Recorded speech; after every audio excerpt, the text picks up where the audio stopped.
కొత్తగా వచ్చిన artificial intelligence లో కూడా భారతదేశానికి 3వ ర్యాంక్ లభించింది. ఆ ఏదైతే Stanford university 2025 global AI vibrancy tool నివేదిక చెప్తోంది.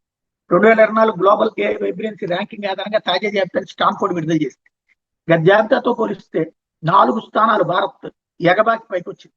ఏఐకి సంబంధించిన పరిశోధన, అభివృద్ధి, బాధ్యతాయుత ప్రవర్తన, ఆర్థిక వ్యవస్థ నైపుణ్యాలు, విధాన నిర్ణయాల అమలు, ప్రజాభిప్రాయం, మౌలిక వస్తువులు వంటి అంశాల ఆధారంగా గతేడాది వ్యవధిలో వచ్చిన మార్పుల్ని పరిగణలోకి తీసుకుని వివిధ దేశాలకి ర్యాంకులు స్టాన్ఫోర్డ్ ప్రకటించింది.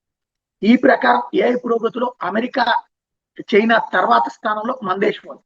ఈ సూచిలో మన దేశ స్కోర్ 21.59, దక్షిణ Korea 17.24, United Kingdom 16.64, Singapore 16.43, Spain 16.37, Dubai 16.06, Japan 16.04 మనకంటే దిగునే ఉన్నాయి. అంటే వాటన్నిటికంటే మనం ముందుకున్నాం అన్నట్టు. గత జాబితాలో మన దేశం 7వ స్థానం అంటే ఇప్పుడు 4 స్థానాలు మెరుగుపరుచుకుంది. ప్రధానంగా ఏఐ పరిశోధన అభివృద్ధిలో భారత్ అధికంగా రాణించింది.